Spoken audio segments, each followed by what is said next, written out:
Bien, hermano, damos gracias al Señor otra vez por estar acá. El otro día en la red encontré una especie de propaganda que hacía la siguiente pregunta: ¿sabe usted dónde está parado? ¿Sabe usted dónde está parado? Y la pregunta era hecha para que la gente se dé cuenta de la necesidad de estudiar bien el planeta Tierra, porque el planeta Tierra es nuestra casa.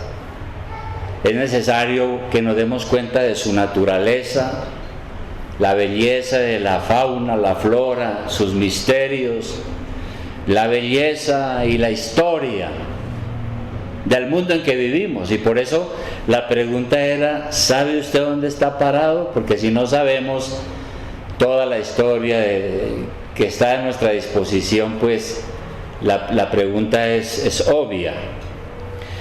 Pero yo quisiera trasladar esa pregunta ahora a la iglesia, utilizando esa misma pregunta.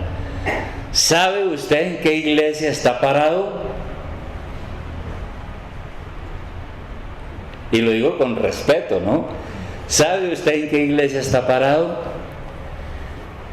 Y lo que quiero hoy, hermanos, es tratar un poco el tema del gobierno de nuestra iglesia, de la naturaleza de la iglesia, especialmente del gobierno. Cuando hablamos de gobierno, estamos hablando de la manera como está estructurada la iglesia, la manera como está organizada, cómo funciona, cuáles son las reglas que todos debemos cumplir. Y también hablamos de sobre quién reposa la autoridad. ¿Quién tiene la autoridad? En una iglesia bautista, uno necesita saber dónde está. Todos necesitamos tener ese conocimiento. Entonces, pensando en eso, se ha dicho que básicamente hay 4 formas de gobierno eclesiástico. Vamos a tener presente eso. Hay 4 formas de organizar la iglesia, hablando mundialmente. 4 formas de gobierno, 4 formas de organizar la iglesia. 4 formas de gobierno eclesiástico.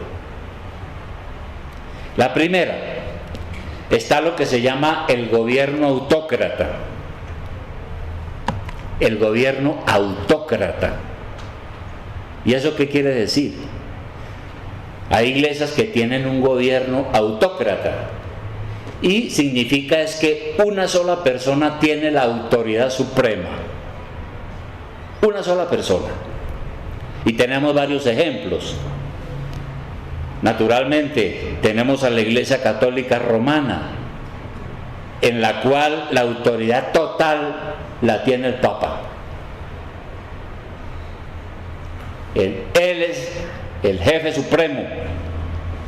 Él aplica la disciplina y él puede excomulgar a cualquiera de los miembros de la iglesia.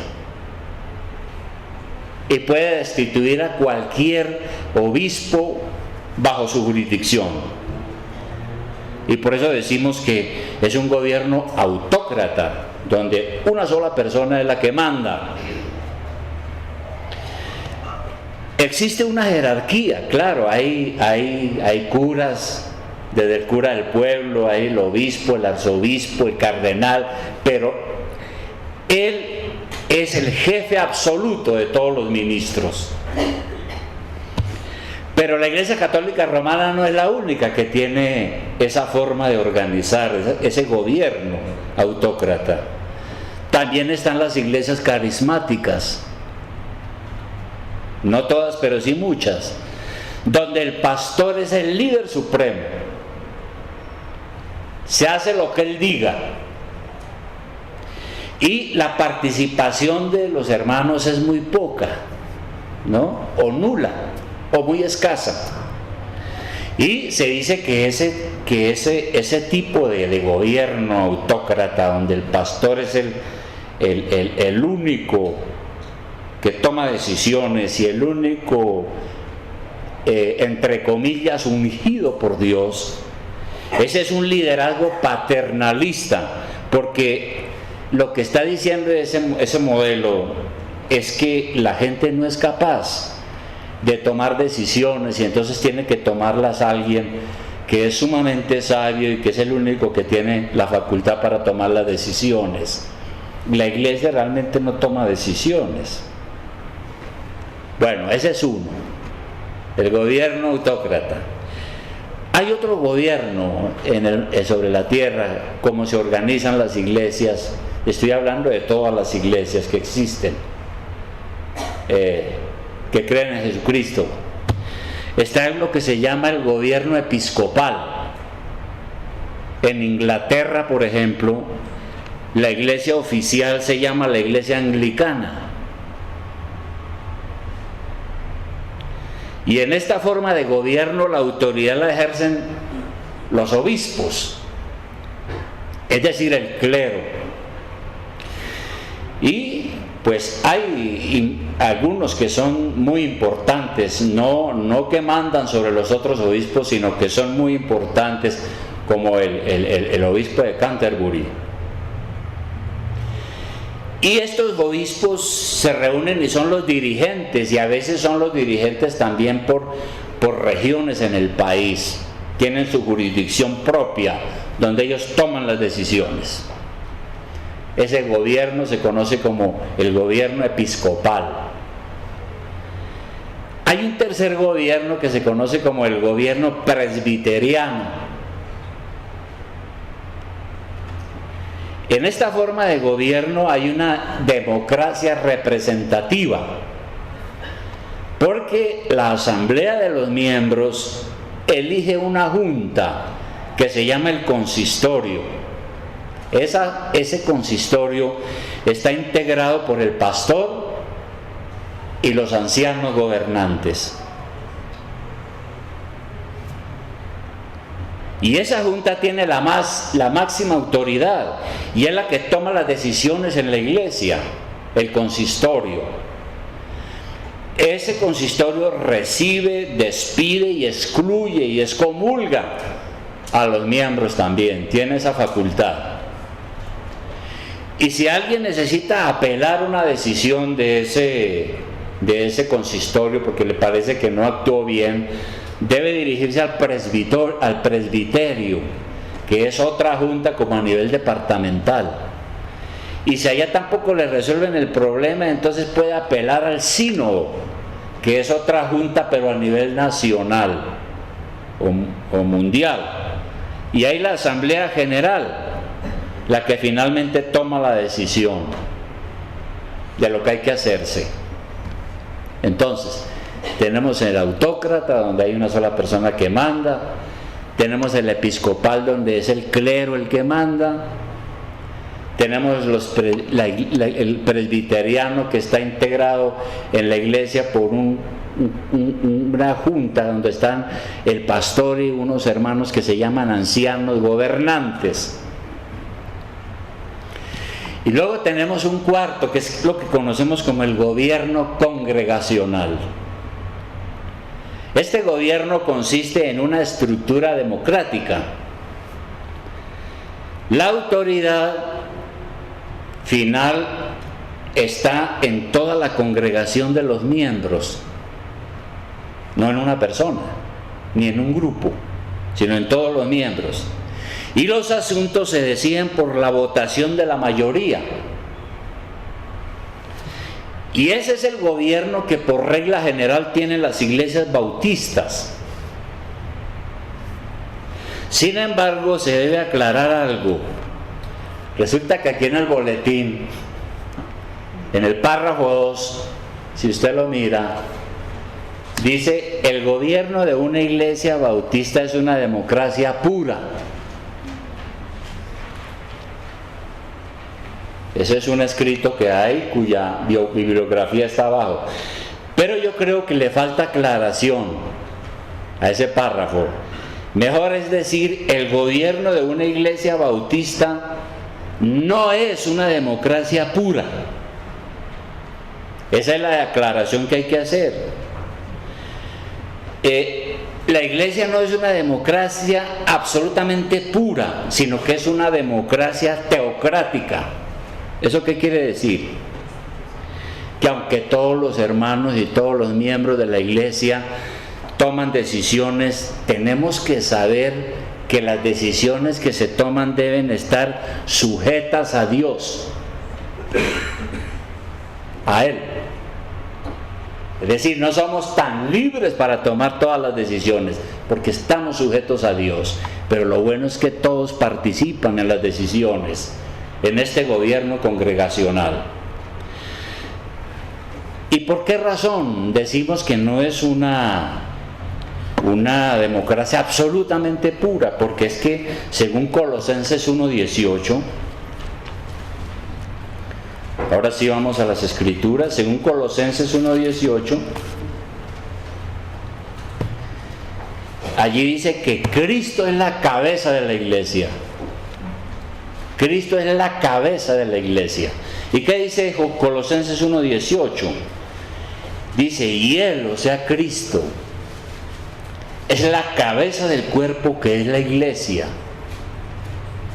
Él que es el principio, el primogénito de entre los muertos, para que en todo tenga la preeminencia. Entonces nosotros tenemos a veces asambleas democráticas donde todos participan, los miembros, pero tenemos que saber que todos estamos sujetos a Cristo y que Él es el jefe. Y claro, cada miembro es la morada del Espíritu Santo. Primera de Corintios 6:19.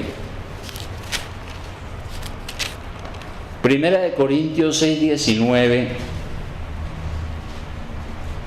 Hablando de los creyentes, de cada creyente, el apóstol Pablo hace la pregunta: ¿o ignoráis que vuestro cuerpo es templo del Espíritu Santo, el cual está en vosotros, el cual tenéis de Dios, y que no sois vuestros? Aquí está el apóstol Pablo diciendo que cada creyente es el templo del Espíritu Santo, porque el Espíritu Santo está en mí y está en usted, si usted es un verdadero creyente. Bien, habiendo dicho esas cosas, ¿cuál es el gobierno bíblico? Porque hay 4, ¿no? El autócrata, donde uno manda una sola persona; el episcopal, donde es un grupo de sacerdotes; el presbiteriano, donde es una junta de algunos en la iglesia y ellos son los que toman las decisiones; y está la congregacional, donde todos los miembros de la iglesia toman las decisiones. ¿Cuál es el gobierno bíblico? Bueno, algunos dicen que cada modelo de gobierno de los que yo he mencionado tiene su más y tiene su menos. Algunos dicen no hay gobierno perfecto, no hay una manera perfecta como organizar a la iglesia. Sin embargo, mirando el Nuevo Testamento, nosotros creemos que la forma de gobierno más bíblica es la congregacional, en la cual todos los miembros tienen autoridad para decidir bajo Dios y bajo lo que dice la Biblia lo que se debe hacer. Por ejemplo, los miembros de la iglesia en un gobierno congregacional tienen el poder de elegir a sus propios líderes. Es decir, elige a los pastores y a los ancianos, a los diáconos y cualquier otro cargo importante que considere necesario.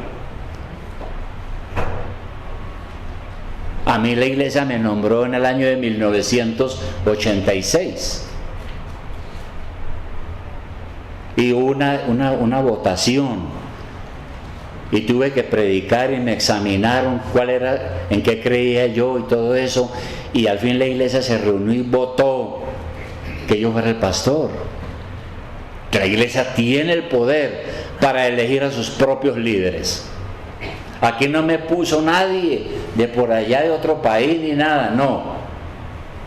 Me puso el Señor y la iglesia me confirmó y me ratificó y quiso que yo fuera el pastor. Y ese poder nosotros lo vemos en lo que ya leímos en la lectura congregacional, en Hechos capítulo 6, versículo 1-6. Yo quiero que miremos otra vez ese pasaje, ya lo leímos, pero es para rápidamente mirar algo de ese poder congregacional y de por qué creemos que este debe ser el gobierno bíblico, donde todos toman decisiones bajo el Señor. Dice, en aquellos días está la iglesia comenzando. Como creciera el número de los discípulos, hubo murmuración de griegos contra los hebreos de que las viudas de aquellos eran desatendidas en la distribución diaria.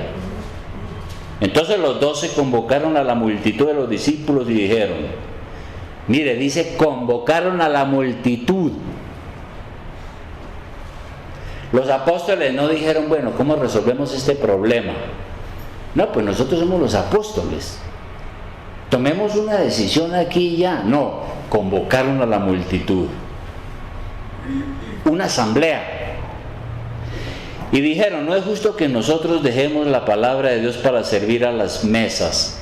No porque eso fuera denigrante, sino porque probablemente habían otras personas que podían desempeñar esa función y ellos debían dedicarse a la predicación.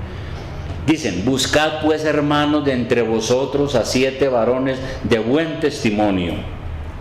Busquen en la iglesia a 7 personas que tengan buen testimonio, llenos del Espíritu Santo y de sabiduría, a quienes encarguemos de ese trabajo. Y nosotros persistiremos en la oración y en el ministerio de la palabra. Agradó la propuesta a toda la multitud.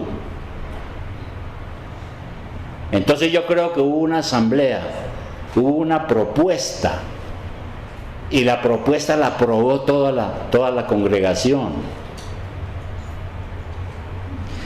Y dice, y eligieron, o sea, la iglesia votó. Queremos que sea Esteban porque lo conocemos, es un varón lleno de fe y del Espíritu Santo. Queremos a Felipe, a Prócoro, a Nicanor, a Timón, a Parmenas, a Nicolás de Antioquía, etcétera, etcétera, y nombraron lo que se conoce como los diáconos, 7 diáconos. Y diáconos, ¿sabe qué significa la palabra diácono? Porque ese no es un cargo eclesiástico especial, significa servidor. Un diácono es un servidor, alguien que está en la iglesia listo a ver cómo se sirve a los hermanos, cómo los visitan, cómo los ayudan. Bueno, entonces cada líder en la iglesia, el pastor y los ancianos, líderes, en una iglesia bautista es elegido por la iglesia. Buscamos que todos los hermanos participen y vean el parecer y que haya un consenso. Y también la iglesia tiene el poder de recibir, disciplinar y excluir a sus miembros. Dios nos ha dado el poder de exhortar, llamar al orden a los hermanos que no están andando bien, para que ellos se arrepientan, disciplinarlos y si no responden, sacarlos de la iglesia, excluirlos. ¿Dónde está eso? Primera de Corintios 5.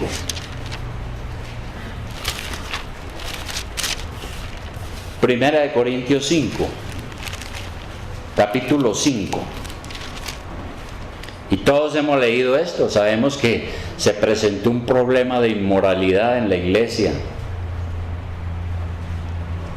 Parece que había uno ahí que estaba teniendo relaciones sexuales con su madrastra, un pecado de incesto, y la iglesia tranquila, haciéndose la ciega, y Pablo tuvo que escribirle y decirles qué es lo que están haciendo ustedes. Vamos a leerlo, dice, de cierto se oye, escribe Pablo a la iglesia, que hay entre vosotros fornicación, y tal fornicación cual ni aun se nombra entre los gentiles, tanto que alguno tiene la mujer de su padre. Y vosotros estáis envanecidos. O sea, la iglesia estaba mirando para otro lado. ¿No debierais más bien haberos lamentado para que fuese quitado de en medio de vosotros el que cometió tal acción? Ciertamente yo, como ausente en el cuerpo, pero presente en espíritu, ya como presente he juzgado que tal cosa, he juzgado al que tal cosa ha hecho. Entonces viene la recomendación de Pablo a la iglesia: en el nombre de nuestro Señor Jesucristo, reunidos vosotros y mi espíritu, con el poder de nuestro Señor Jesucristo, el tal, o sea, esa persona, sea entregado a Satanás para destrucción de la carne, a fin de que el espíritu sea salvo en el día del Señor Jesús. No es buena vuestra jactancia. ¿No sabéis que un poco de levadura leuda toda la masa? Porque una manzana podrida, hermana, daña a todas.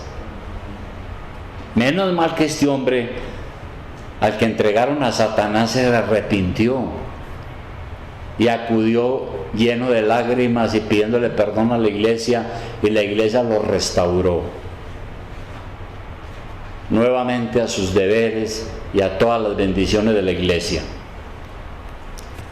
Entonces, por eso nosotros decimos que el gobierno bíblico, más bíblico, es tal vez el congregacional. Ahora, ¿hay riesgos con este gobierno, con esta forma de gobierno? Yo he hablado con pastores que me dicen: no, es que este gobierno democrático, eso no sirve. Eso no sirve porque cada quien quiere hacer lo que quiere y eso no sirve. ¿Hay riesgos? Sí, hay riesgos con este gobierno democrático congregacional. Uno de esos riesgos es que se abuse de esta forma de gobierno, porque la democracia da libertad, pero exige responsabilidad.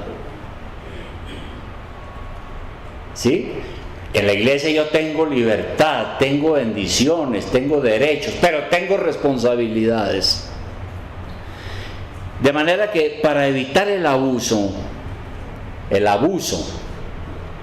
se debe tener en cuenta algunos principios. Unos principios que tenemos que practicar para que el diablo no nos tiente y abusemos de esta forma de gobierno. El primer principio: el gobierno democrático exige que haya una membresía regenerada, porque la Biblia dice que el que llega a la iglesia como miembro debe haber sido regenerado por el Espíritu Santo. Se espera que los miembros de la iglesia sean personas regeneradas, que el Espíritu Santo está en ellos, que aunque no lo saben todo, están en un proceso de crecimiento y todos los días están siendo mejores y mejores y mejores hermanos y mejores cristianos. Entonces, la democracia en el Nuevo Testamento asume que el Espíritu Santo está en cada miembro de la iglesia, vive en cada miembro de la iglesia. Porque si no es así, entonces las personas que no son regeneradas van a ser un problema grave en la iglesia.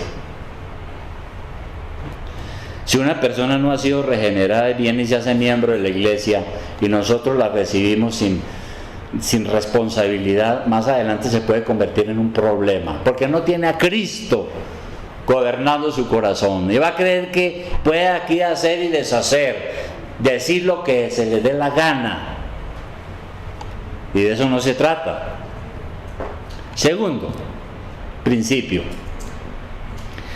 es que cada uno entienda su responsabilidad ante Dios. Cada uno somos responsables ante Dios y debemos usar toda nuestra inteligencia para el desempeño correcto de nuestras responsabilidades en la iglesia. Y hay que agregar a eso que Dios llama a pastores, llama a líderes de la iglesia. para organizar la iglesia, y la iglesia los aprueba, los ratifica y los respalda.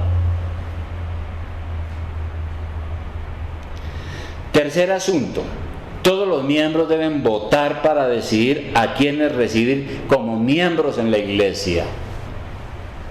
Esto es sumamente importante, ¿no? La iglesia tiene que decidir a quién recibe como miembro, examinarlo, mirar en qué cree, cuál es su doctrina, cómo es como esposo, como esposa, cómo es, investigar un poco su vida y si su arrepentimiento es verdadero.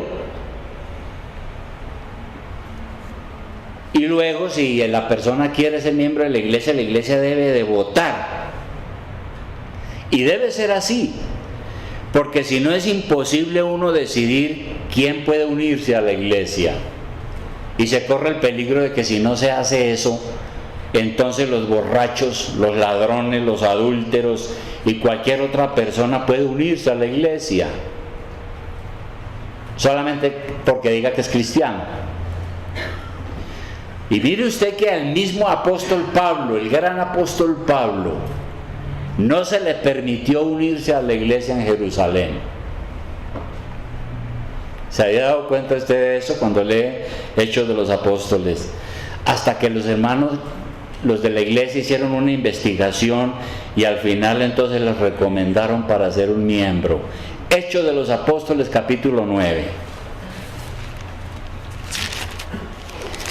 Hechos de los Apóstoles, capítulo 9, versículo 26.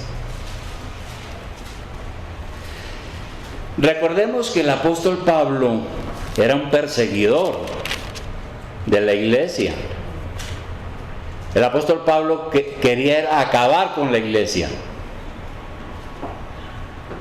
Era un judío convencido de que Jesucristo no era nadie. Y quería acabar con lo que ellos llamaban secta. Pero luego sabemos la historia, cómo el Señor sale al encuentro de Pablo en el camino a Damasco y se convierte a Cristo. Y Dios le entrega la comisión.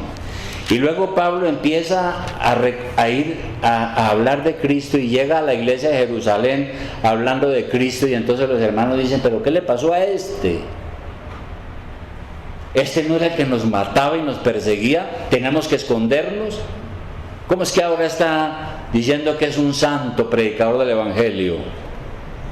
Y entonces aquí en Hechos 9:26 dice: cuando llegó a Jerusalén, Pablo trataba de juntarse con los discípulos, pero todos le tenían miedo, no creyendo que fuese un discípulo.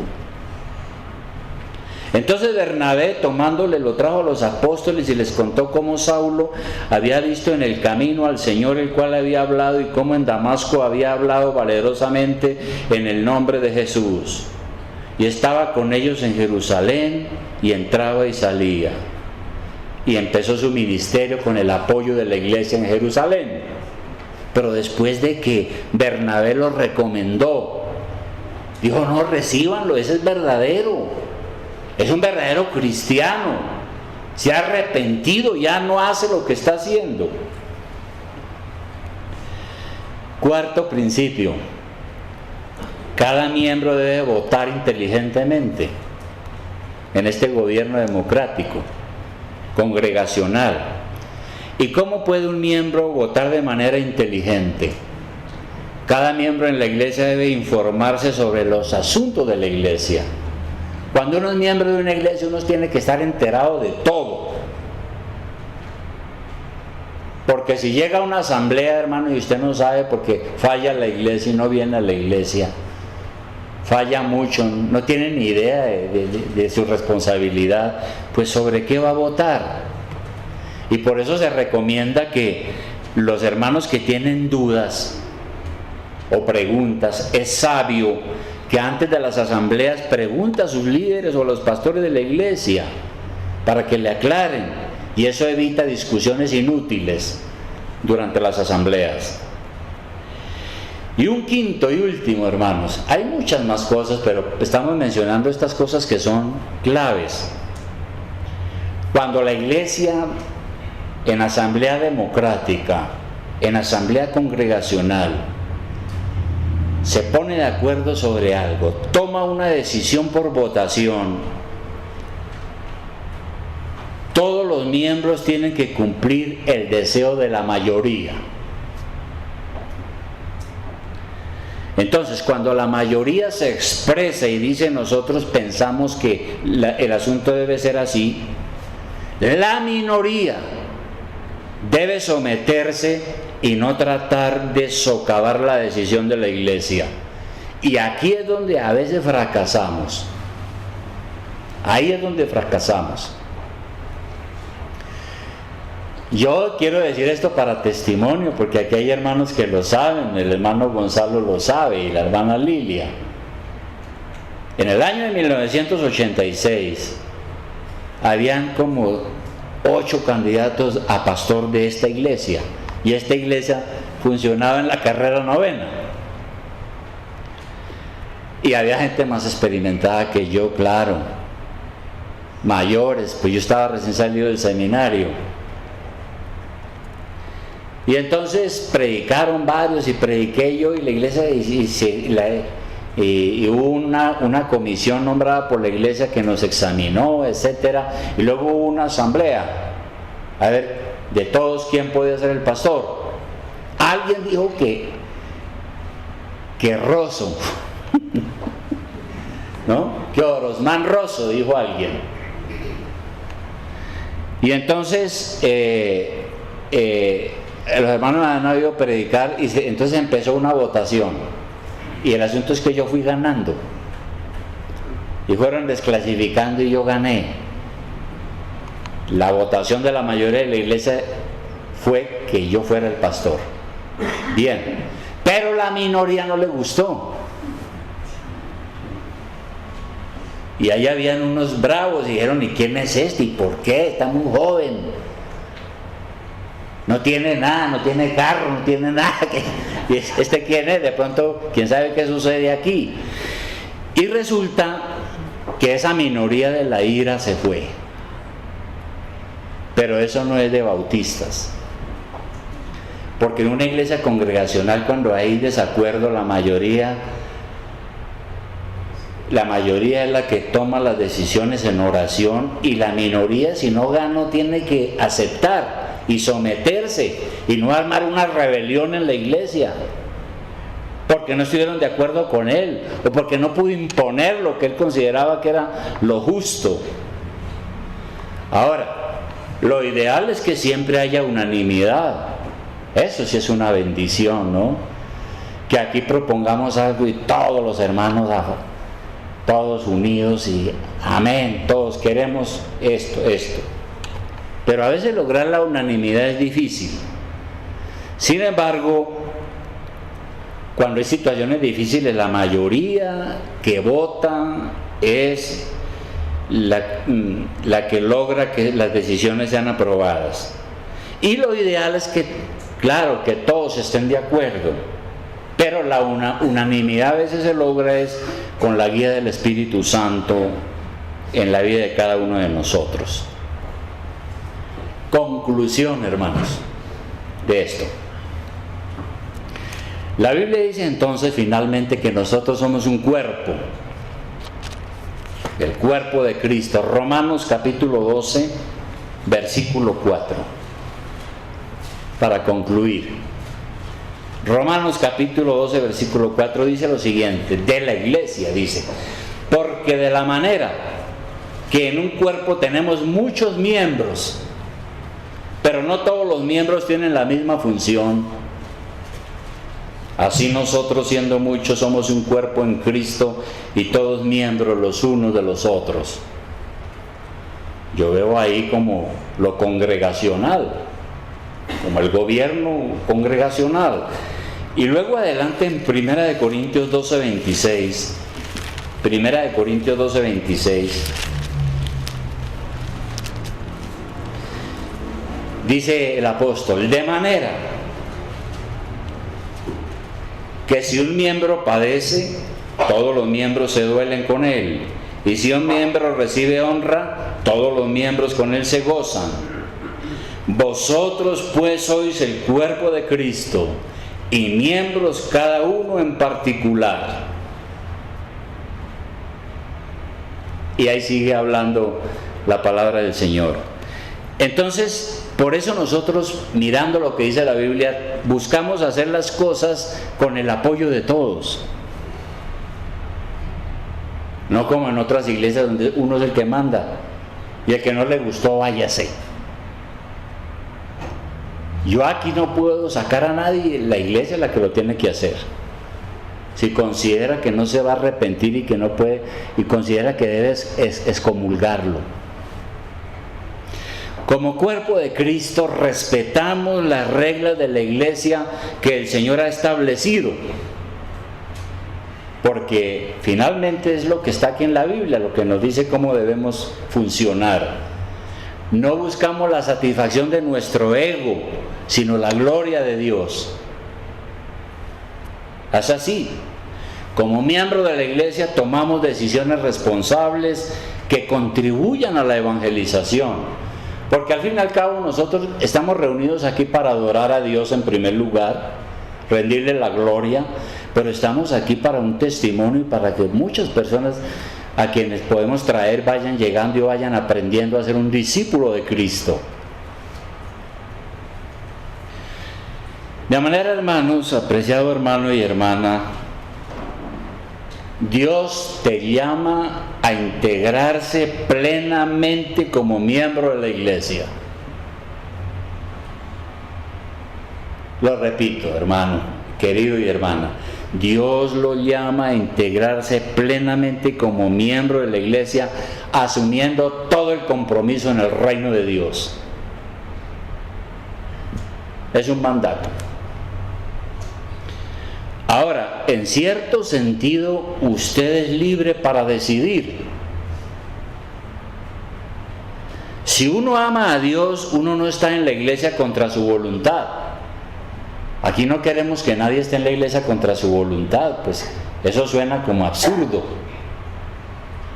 Uno está en la iglesia de manera libre y queremos que las personas sean libres en la gracia de Cristo y que tome decisiones responsables, pero no queremos que nadie esté en contra de su voluntad. Si alguien dice aquí, pues ya, la iglesia es, como dicen algunos, es hasta chévere la iglesia, pero hay cosas que a mí no me gustan ahí, es decir, yo estoy como ahí. No, eso no, hermano, eso no es ser bautista. Por tanto, si alguien resuelve decir, no, yo pues muchas gracias, pero yo resuelvo más bien quedarme aquí quietico, yo no. Si alguien resuelve conservar su autonomía e independencia personal, tendrá que dar cuentas a Dios de ese asunto. Si alguien no quiere comprometerse, no tiene que decirme a mí, tiene que decirle al Señor. ¿Por qué? ¿Y por qué razón sí, por qué razón no? Y si somos discípulos de Cristo, el Señor ha declarado claramente su propósito. Juan capítulo 15. Juan capítulo 15, versículo 16. Mire lo que el Señor dice con meridiana claridad en Juan 15, 16. Y lo cual se lo dijo por sus apóstoles y sus discípulos, pero claramente que es extensivo a nosotros. El Señor dice, no me elegisteis vosotros a mí,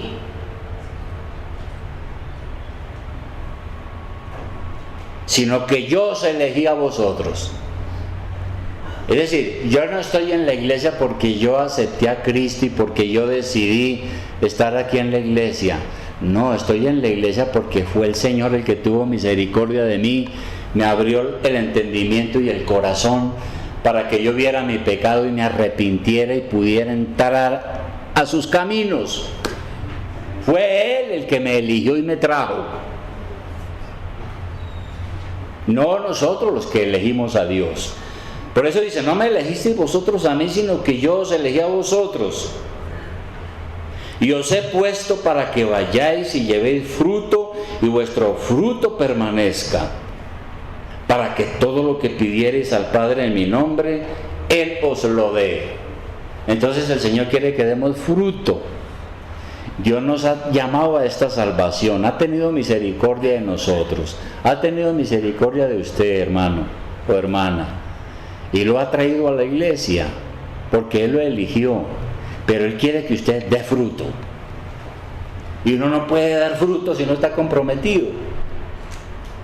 No puede, ¿no? O lo único que puede hacer uno es venir y hacer como perdone, yo lo digo porque es que hasta los 22 años yo iba a la iglesia católica. Lo único que uno puede hacer es venir, echarse la bendición y regresarse para la casa y no hay nada más. Pero eso no es una iglesia del Nuevo Testamento, ni es una iglesia bíblica, ni es una iglesia bautista, mucho menos. Sino es todo lo que acabamos de decir. Entonces, hermano, ¿cuál es su vuelvo a la pregunta, ¿sabe usted dónde está parado? ¿Sabe usted dónde está parado? ¿Qué va a hacer usted, hermano? Nosotros podemos cumplir lo que Dios manda y ser una iglesia muy poderosa. Y no estoy hablando de números, pues si Dios quiere también. Pero estoy hablando de una iglesia poderosa en las Escrituras, que ama a Dios, Dios la respalda y cumple la tarea que el Señor le ha dado. Y hay muchas bendiciones para una iglesia así. Pero si cada uno está por allá, el otro pensando, lo voy a ver si maduro la idea, y por todas partes y hay un desorden y nadie sabe dónde es que está, pues así no, hermano, no saldremos a ninguna parte. Pues ahí funcionamos, ¿no? Las puertas se abren el domingo a X hora y se cierran a X hora, pero eso no es. ¿Qué va a hacer usted, hermano? Le dejo que tome la decisión. Usted ya sabe lo que tiene que hacer. Vamos a orar.